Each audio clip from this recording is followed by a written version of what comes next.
We all suffer from the curse of knowledge. Here's what it is, and here's what to do about it. Hi, Cindy Nicholson here from thecoursewhisperer.co, where I help entrepreneurs create online courses that their clients rave about. So you've got this thing called the curse of knowledge. It's okay. Everybody's got it. The thing is what do you do about it? Well, that's what I want to talk to you about today.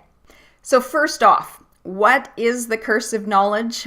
Well, it's this phenomenon that happens that once you know something, it's hard to remember what it's like to not know it. So what does that mean for online course creators? Well, sometimes it can get a little tricky to break down this information or this knowledge that you have into manageable pieces so that people who don't know what you know can learn from you. Have you ever come across this before? Well, if you've ever worked with children, you probably know exactly what I'm talking about, because there's so many things that we do day in, day out that children are learning for the first time. For example, I had no idea how difficult it would be to teach my son how to tie his shoes.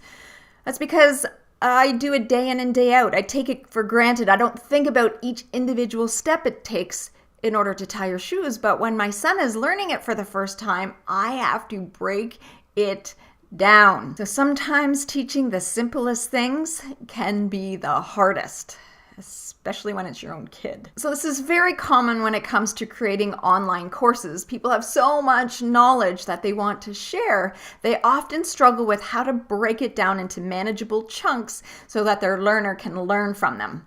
So here's 3 tips that you can employ in order to overcome this curse of knowledge that we all suffer from. So step number 1 is to first just be aware that this curse of knowledge thing even exists. You know what they say, awareness is the first step to healing yourself.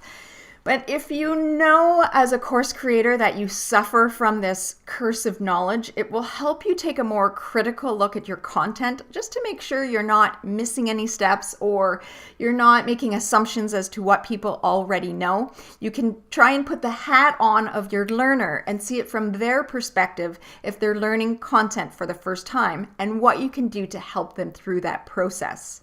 So step number 2, once you're aware of this curse, you can start to be more mindful of the steps that you go through in order to get that outcome that you're promising for your learners. You know, think about tying your shoes. What's the first step that you have to do in order to tie your shoes? And how would you articulate that to somebody who doesn't know how to do it?